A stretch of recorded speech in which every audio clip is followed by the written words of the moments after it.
Hola, ¿qué tal? Bienvenidos a la segunda clase de análisis documental del Instituto Superior de Formación Técnica 182. Este documento ha sido creado en base a el documento que se encuentra en la tercera unidad de Carrión Sánchez, que se denomina Guía Práctica del Sistema de Clasificación Decimal DIWI. Bien, ya hemos visto que el análisis documental se divide en análisis de forma y análisis de contenido. Este análisis de forma en donde lo que yo hago es una descripción externa del libro, cuántos centímetros tiene, cuál es mi autor, cuál es el ISBN, cuál es la cantidad de páginas que tiene, etc. El análisis de contenido ya tiene que ver con este contenido intelectual, con qué es lo que quiso el autor transmitir al hacer su obra. Bien, a este tipo de análisis es al que nos vamos a dedicar. Se dividía en la clasificación, la indización y el resumen, que el resumen se verá recién en tercer año. Bien, vamos a ver qué es clasificar. Bueno, la clasificación es una actividad esencial y central en muchas disciplinas, y así vemos en zoología que hay distintas clasificaciones, en botánica que hay otras clasificaciones, y son tareas que lleva a cabo el ser humano desde casi el principio de los tiempos. Fíjense que cuando nuestra madre nos da un montón de caramelos, nosotros lo primero que hacemos es dividirlos en colores, ¿no? Amarillos, rojos, naranjas. Los docentes toman a sus alumnos en primero, en segundo grado y empiezan a enseñarles conjuntos, y ellos tienen que poner en distintos conjuntos, por ejemplo, letras. Bien, el acto de clasificar entonces es aquel que permite distinguir distintos elementos y agruparlos según sus características. Ahora bien, nosotros trabajamos con distintos tipos de material bibliográfico, es decir, con libros, con publicaciones seriadas, ¿sí? Revistas, folletos, páginas web. Bien, la clasificación bibliográfica entonces, que es a la cual nos vamos a dedicar nosotros, puede definirse como el proceso de asignar a cada material bibliográfico un número específico de clasificación, ¿sí? Este número se asigna de acuerdo al tema del cual trate la obra. Y para asignar ese número vamos a ir a un sistema de clasificación específico. En este caso, hoy vamos a ir al sistema de clasificación DIWI, pero el año que viene, cuando hagamos segundo año, vamos a ir al sistema de clasificación decimal universal. ¿Cuál es el beneficio de clasificar nuestro fondo bibliográfico? Bueno, este beneficio es que hace posible que las colecciones de las bibliotecas puedan estar organizadas en estanterías, en forma sencilla. Nosotros vamos a saber dónde encontramos la historia, dónde encontramos geografía, dónde encontramos obras de referencia, etc. Pero también será de gran ayuda para los usuarios que buscan un tema particular, porque todo lo que está relacionado a lo que buscan lo van a encontrar cerca. Entonces aquel que busca historia argentina, por ejemplo, va a encontrar al lado del libro que él buscaba todo lo referido a historia argentina, como para buscar otras opiniones. Bien, también mantendrán un orden lógico e independiente del país en donde nos encontramos. ¿Por qué? Porque tiene números. Esos números van a significar exactamente lo mismo en cualquier país, siempre que hablemos de el mismo sistema de clasificación. Entonces, si hablamos del sistema de clasificación DIWI, sabemos que el 300 es ciencias sociales. Si vamos a Estados Unidos y entramos a una biblioteca, ciencias y está clasificado a través del sistema de clasificación DIWI, va a estar el 300, vamos a encontrar ciencias sociales, ¿sí? Y lo mismo va a pasar si nosotros vamos a Alemania, ¿sí? O a Inglaterra, a Francia o a donde fuéramos. Es importante tener en cuenta que no todas las obras se clasifican según su contenido. Por ejemplo, las obras literarias reciben un tratamiento distinto que vamos a ver más adelante y levemente distinto las de historia y geografía, porque tratan de un país pero no la clasificamos y va a haber una razón con el número de ese país. Pero sigamos, ¿sí? Manos a la obra, sigamos. ¿Qué pasa? Para encontrar este tema, estos subtemas del cual trata la bibliografía, nosotros lo que vamos a hacer es buscar el tema principal y luego los distintos aspectos que están tratando. Estos distintos aspectos se denominan facetas. Luego vamos a fijarnos bajo cuál disciplina está abordado ese tema, cuál es el enfoque de la obra y cuál es la forma de presentación. Yo me voy a ir un momentito de acá.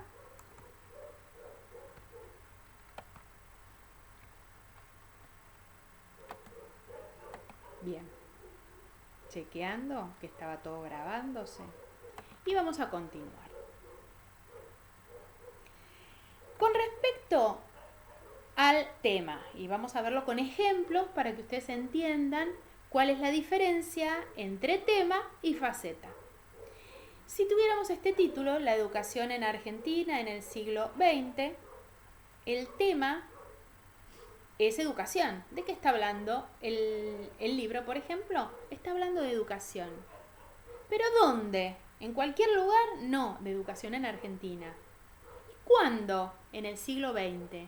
Estos dónde y cuándo o por qué tienen que ver ya con las facetas. Si vamos a un ejemplo de disciplina, por ejemplo en este título, los niños y la lectura, nosotros podemos decir, bueno, seguramente esto trata sobre niños o sobre lectura. Niños en relación a la lectura. Pero, ¿bajo qué disciplina está abordado? A ver, ¿estamos dentro de educación y habla sobre cómo enseñar lectura a los niños, por ejemplo? ¿Estamos adentro de psicología y hablan sobre los distintos problemas que pueden tener niños al abordar la lectura desde el punto de vista psicológico? No sé. Entonces ya ahí el título solo no me va a servir. Voy a tener que investigar un poco más. Cuando hablamos de enfoque en este mismo tema, los niños y la lectura, nosotros pensemos que luego de examinar el documento, leerlo, hacer una lectura así en diagonal, nosotros nos damos cuenta de que el tema está abordado desde el punto de vista de la psicología. Bien, pero ¿qué enfoque utiliza? Eso quiere decir, el tema es una investigación en donde yo tengo, por ejemplo, distintas entrevistas a maestros, a niños, a psicólogos y luego comparaciones, o solamente es teoría sobre el tema. Esto va a hacer que nuestros números, esta clasificación que nosotros le asignemos, sea cada vez más específica. Y por último, tenemos la forma. En esta forma que nosotros tenemos, podemos encontrar, por ejemplo, libros, ¿sí? Monografías, tienen un principio, tienen un fin, y su número de documento es el ISSN. Antes teníamos un ISSN compuesto por 10 números, actualmente tenemos un ISSN compuesto por 13 números. ¿Todos los libros tienen ISSN? No todos los libros tienen ISSN, porque el ISSN es una creación relativamente nueva. Fines del 60, principios del 70. Bien. Si nosotros estamos hablando entonces de publicaciones seriadas, las publicaciones seriadas, tenemos que prestar atención en esto, van a tener una fecha de inicio, pero no tienen una fecha conocida de cierre. No está en el plan de la obra hacer un cierre a corto plazo. Puede ser que suceda, pero no está en el plan. Como número de documento tienen el ISSN. El anterior era el International Standard Book Number. Este es el International Standard Serial Number. Ok. Entonces pensemos, ¿también todas las revistas tienen ISSN? No, tampoco todas las revistas tienen ISSN. También es una creación relativamente nueva. El ISBN la da la Cámara Argentina del Libro. El ISSN lo otorga el CAICIT. Bien. Y otra de las cosas que tenemos en nuestras bibliotecas son los documentos electrónicos, que actualmente ya forman parte del servicio que nosotros le brindamos a nuestros usuarios y forman parte también de nuestro catálogo en línea. Entonces, como nos dicen todos aquellos que saben que nosotros trabajamos en una biblioteca, ¿hemos leído toda nuestra colección? No, por supuesto que no. No hay que leer toda una obra para poder asignarle esos números, esos códigos, esas palabras claves. No, para nada. Primero vamos a prestar atención en el título. El título nunca lo vamos a sacar de la portada. ¿Por qué? Porque muchas veces, de la tapa. ¿Por qué? Porque muchas veces el título de la tapa y el título de la portada tienen diferencias, cambian. Entonces siempre vamos a sacar nuestro título de la portada. En este caso, el título es Breve Historia Contemporánea de la Argentina, 1916-2010. Perfectamente nosotros sabemos con este título de qué trata la obra. Pero no en todos los casos es igual, porque si yo tengo, por ejemplo, esta revista, yo digo, ¿tratará de una biblioteca? ¿De qué biblioteca tratará? Y empiezo a fijarme. Mi título no me dice nada. Vamos a la tabla de contenido. En la tabla de contenido, que no es ni otra cosa, no es nada más que el índice. En mi tabla de contenido, fíjense que dicen el primer tema, presencias, ausencias y políticos. El segundo tema, ni cavernas ni laberintos. El tercero dice lo que callan los archivos. Después dice Pablo de Angelis, Memoria Histórica y Nación. Es decir, tampoco me dicen demasiado. Me van aproximadamente dando un tema, pero no demasiado. Bien, entonces cuando me pasa una cosa así voy al prólogo. Y en el prólogo me fijo qué es lo que quiso el autor transmitir con esa obra. Si el autor o quien escribió el prólogo teorizó sobre la teoría de la teoría de la teoría y tampoco me dice qué es lo que dice esta obra, de qué se trata esta obra, yo voy a hacer una lectura diagonal. ¿Qué significa hacer una lectura diagonal? Ir a todos aquellos gráficos que yo por ahí tengo, fotografías, y empezar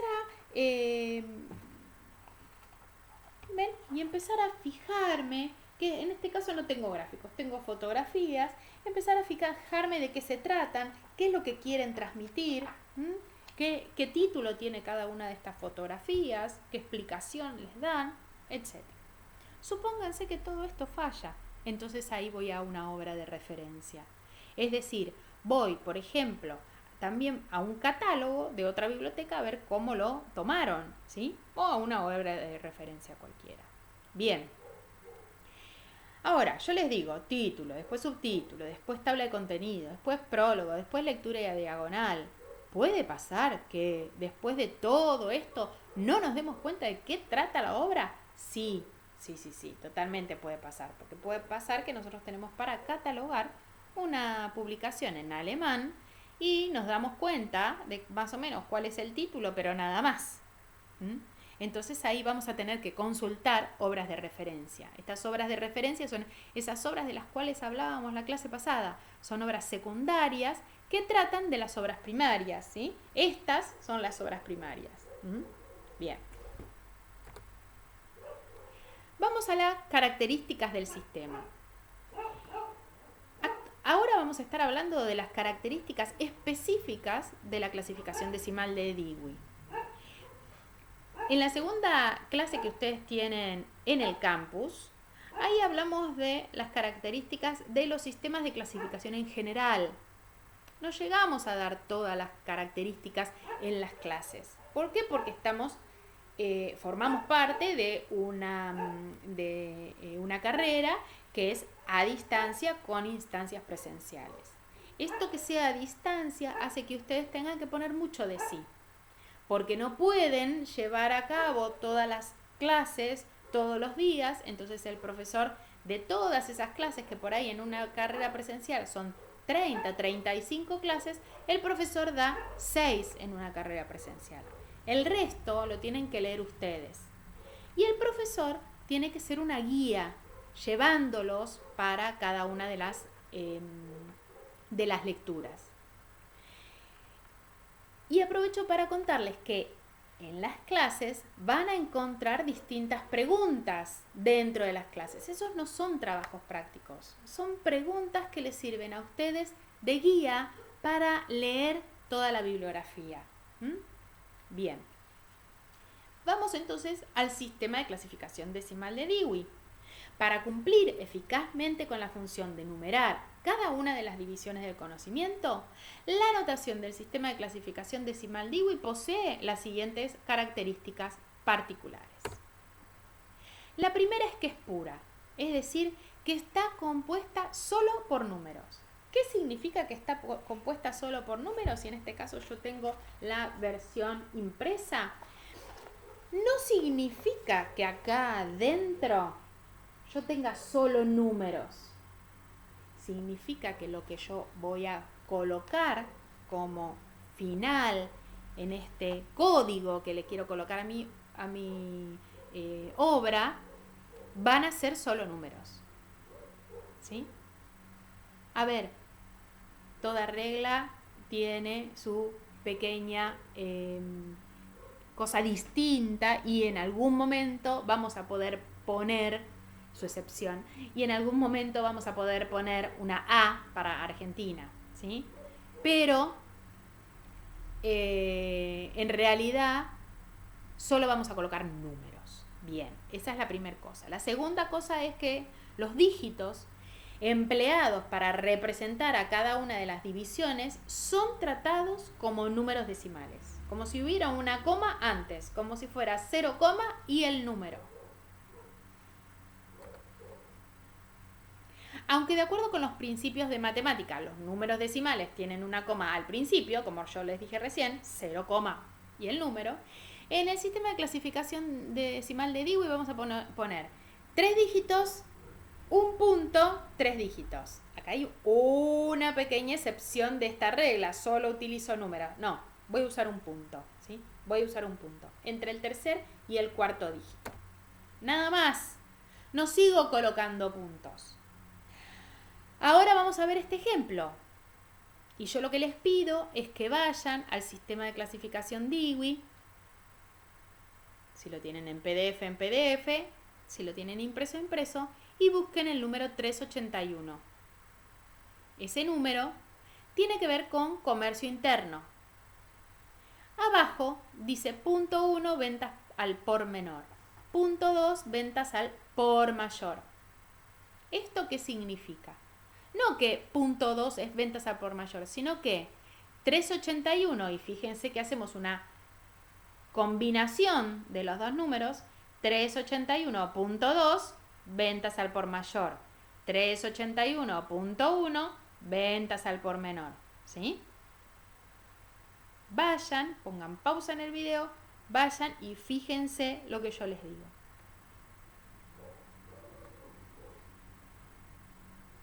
En correspondencia con lo anterior, entonces, y como regla general, cada cifra tiene que contar por lo menos con 3 dígitos. Por lo menos con 3 dígitos. Si hay alguna cifra significativa que tiene 2 dígitos, le voy a agregar un 0. Ustedes pueden decir, ¿cómo le vas a agregar un 0? Si habíamos dicho que eran números decimales y los ceros después de la coma no sirven.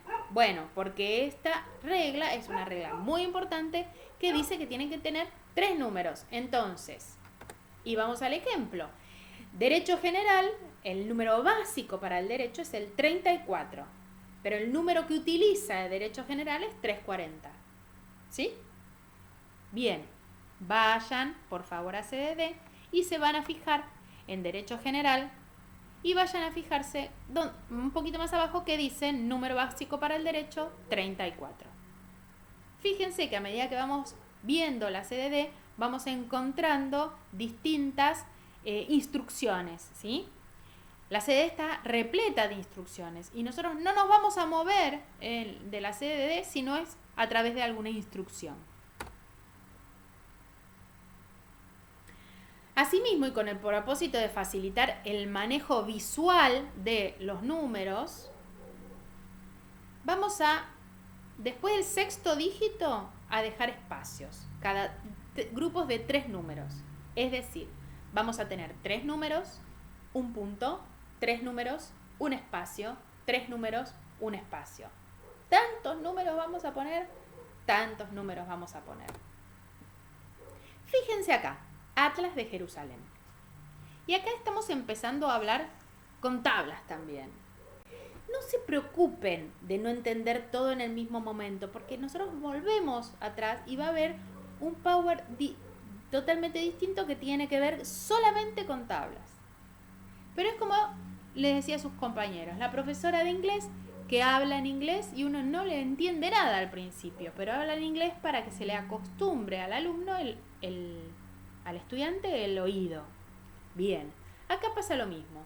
Yo voy a hablar de tablas, voy a hablar de esquemas, voy a hablar algunas veces de tesauros, voy a hablar de un montón de palabras que quizás a ustedes al principio no les digan nada, pero después de tanto escucharlas se van a ir acordando de qué significan. Bien, con respecto al Atlas de Jerusalén, Atlas, sí, es el número para Atlas es 912. Esto lo sacamos de esquema, ¿sí? Esto lo sacamos del esquema. Siempre que nosotros tenemos un tema, nos vamos primero al esquema. Después del esquema, en la tabla, que es la tabla 2, y el que quiere puede ir solamente para fijarse, total está por orden de número.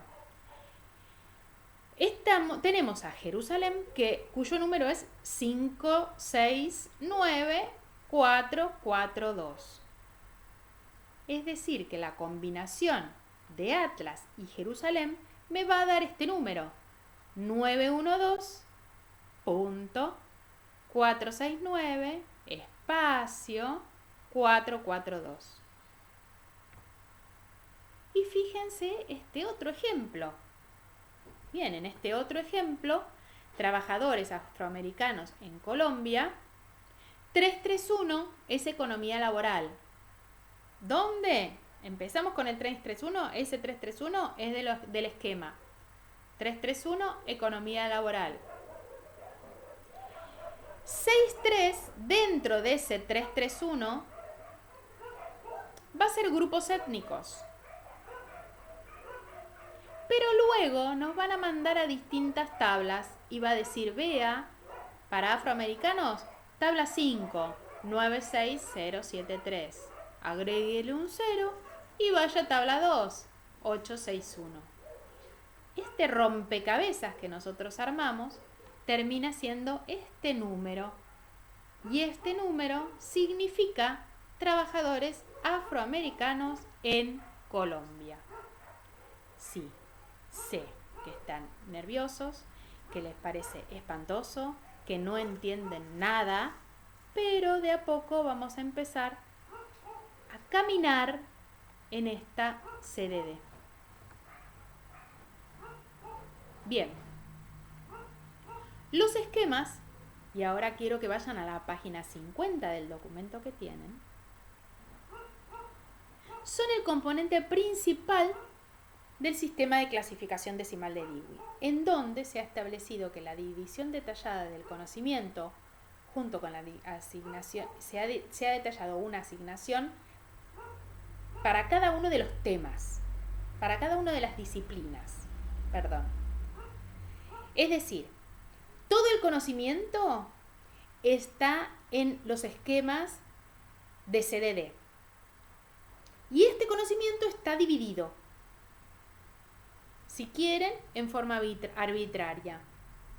Está dividido en 10 disciplinas específicas.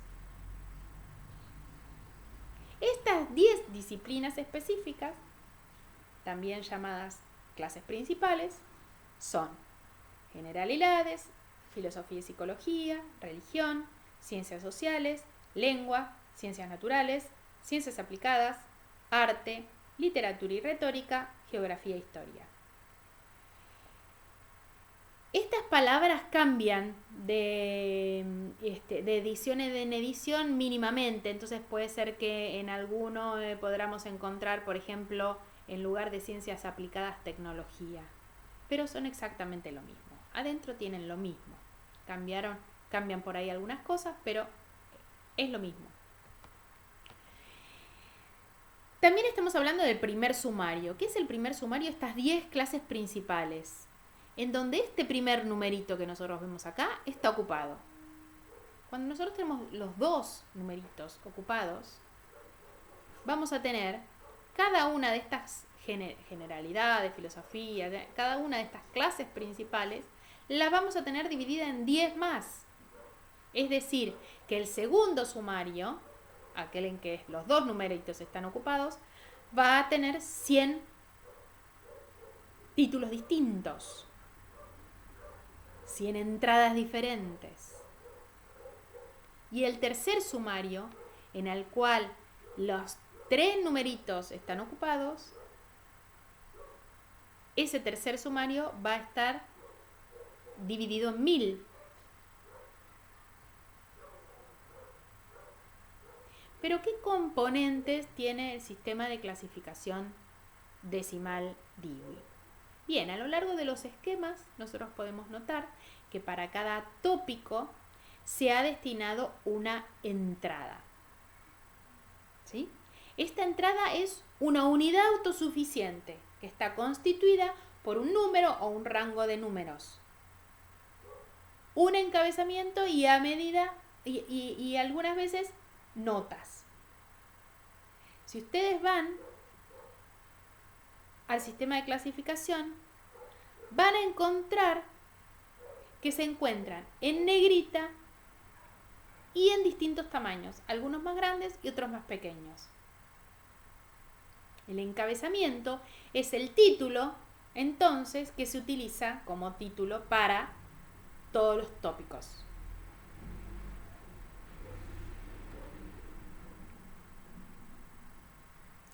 Con respecto a los números, regularmente nos encontramos con que se encuentran distintos números dispuestos en el lado izquierdo de las páginas y estos números van del 000 al 999. Y también encontramos los números acá arriba para una mejor localización.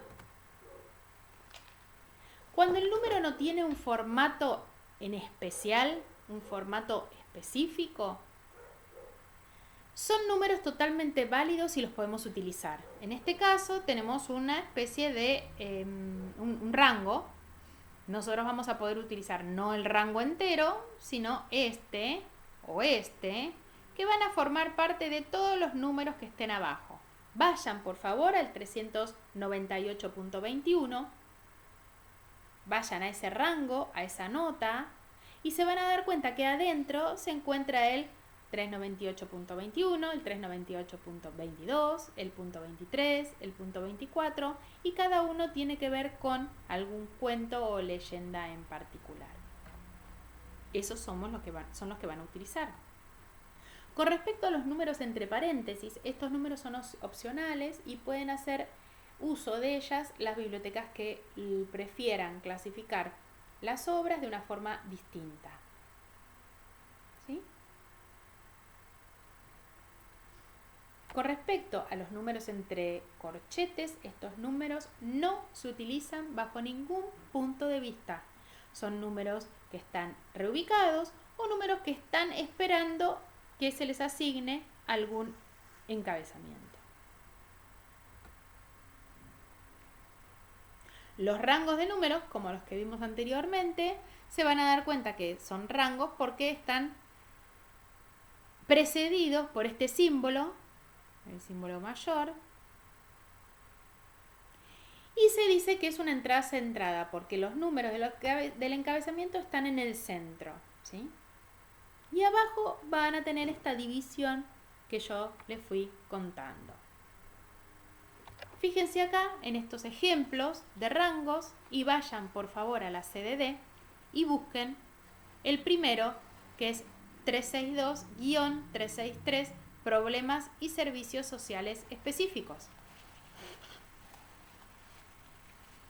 Ahora vayan al 361.1-362.4, problemas y servicios a personas enfermas e impedidas. Siempre estoy buscando ejemplos cercanos para que no tengan que manipular tanto la CDD para un lado y para el otro. Bien. Otra de las cosas que nosotros encontramos dentro de los esquemas son notas. Para brindar la suficiente información sobre la elección de los números de clasificación adecuados, algunas entradas, no todas, poseen notas. Por ejemplo, las notas de alcance indican cuáles son los límites del significado de un número, ya que estos pueden ser más amplios o más restringidos de lo que uno podría llegar a pensar. Vayan al 368.4 y encuentren la nota de alcance. Hay otras notas de clasifique aquí, que se encargan de mostrarnos dónde los tópicos han de ser clasificados y dan una referencia sobre la clasificación de obras generales o interdisciplinarias. Vayan nuevamente a la CDD y busquen el número 381.4 con su nota de clasifique aquí. Con respecto a las notas de inclusión, enumeran los tópicos que pueden ser clasificados con el número que le corresponde a la entrada, ¿sí? Sin embargo, estos temas no forman parte del concepto del encabezamiento, sino que son unos temas que están a la espera de que se les asigne su propio número. Y seguramente en otra edición tendrán un número distinto. En el 383.1 van a encontrar una nota de inclusión. Con respecto a las notas de clasifique en otra parte, son notas que muestran dónde hay que clasificar algún tópico interrelacionado, obras generales, obras interdisciplinarias. Vayan al 383 y encuentren acá una nota que dice: clasifique obras generales sobre comunicaciones en 384.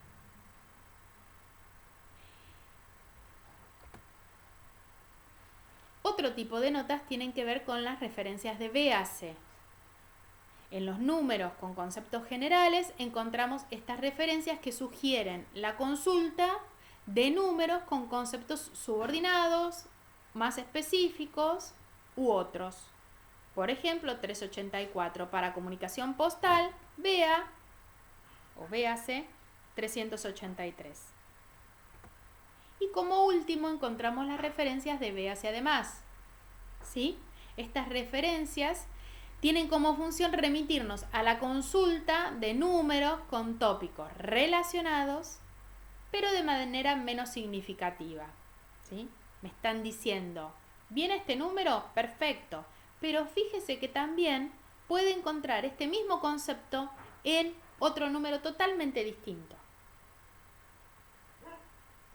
Les pido que vuelvan atrás, busquen cada una de las notas, ¿sí? En cada una de las notas, y fíjense con la CDD en la mano donde pueden encontrar referencias de véase, referencias de véase además, notas de clasifique aquí, notas de clasifique en otra parte, notas de alcance, ¿sí? Y trate de fijarse a qué nos remite una y otra nota. trate de hacerlo en algún tema del cual usted está más empapado, ¿no? Sabe más. Entonces, por ejemplo, a las maestras vamos a ir a educación y vamos a fijarnos en las distintas notas de clasifique, véase, etcétera, y vamos a ver a qué nos refiere cada una de las notas. Con respecto a los principios, es decir, cuando nosotros ya consideramos el tema de la obra y los otros aspectos. Lo primero que tenemos que saber es, lo que yo ya les repetí, es de dónde sacamos el tema, de los esquemas. Lo primero que hacemos, ir a los esquemas, sacar el tema de ahí. ¿De dónde sacamos los otros aspectos? De las tablas. Bien, las tablas las vamos a ver luego. En cuanto a las obras literarias se refiere, y ahí se acuerdan que yo les dije que era de una forma distinta que las íbamos a clasificar. Bien, en cuanto a las obras literarias se refiere entonces, vamos a clasificarlas de acuerdo a la lengua original y nacionalidad del autor. ¿Sí? Y luego le vamos a asignar el género al cual pertenecen. Así, en literatura española es 86, dice el número básico, literatura española 860. Número básico para el español 86. Novela española 863. Lo van a encontrar así en los esquemas. Pero les cuento que ese 3 en realidad pertenece a una tabla, a la tabla 3. Tratándose de biografías, autobiografías, el tratamiento puede ser totalmente distinto entre una biblioteca y otra biblioteca según las necesidades. Leamos el número 920 para entenderlo con detenimiento y fijámonos, por ejemplo, que una biografía de químicos puede estar en química 540, 54 algo, en química, o puede estar en 920, ¿sí? Según lo que la biblioteca quiera. Mientras estamos entonces buscando el sitio más apropiado para nuestra obra dentro de los esquemas, siempre, primero dentro de los esquemas, no debemos de olvidarnos que el número que nosotros elijamos tiene que ser lo más específico posible. Entonces, a álgebra, por ejemplo, la voy a clasificar con el 512 y no con el 510 de matemática. Si yo tengo química inorgánica, voy a ir a química inorgánica y no a química general. Aunque química general englobe este tema.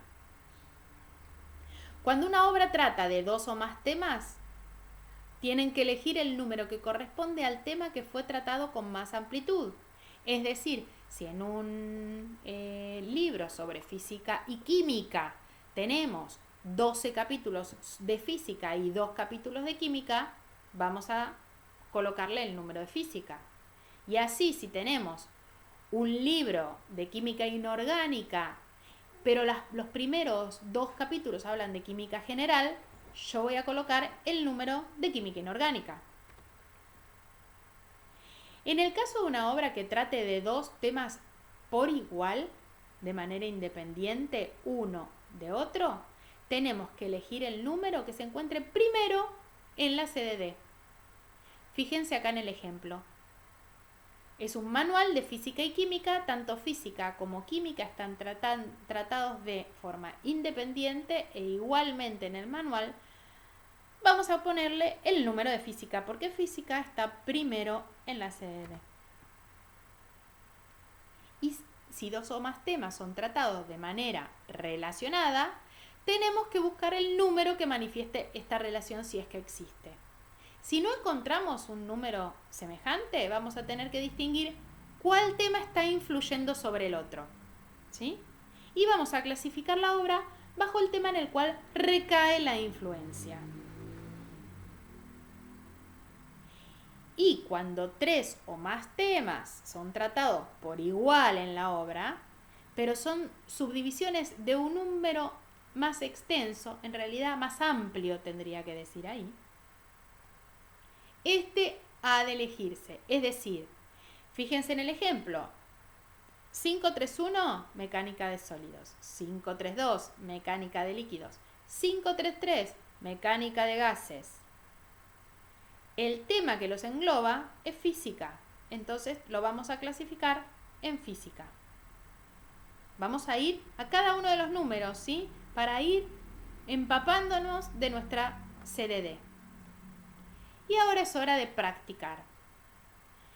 Les propongo que se queden en esta pantalla y empiecen a buscar los números. Cuando terminen de buscar todos los números, empiezan a hacer visibles los resultados. ¿Sí? Eso es todo. Muchísimas gracias y les dejo la bibliografía por campus para cualquier cosa que necesiten.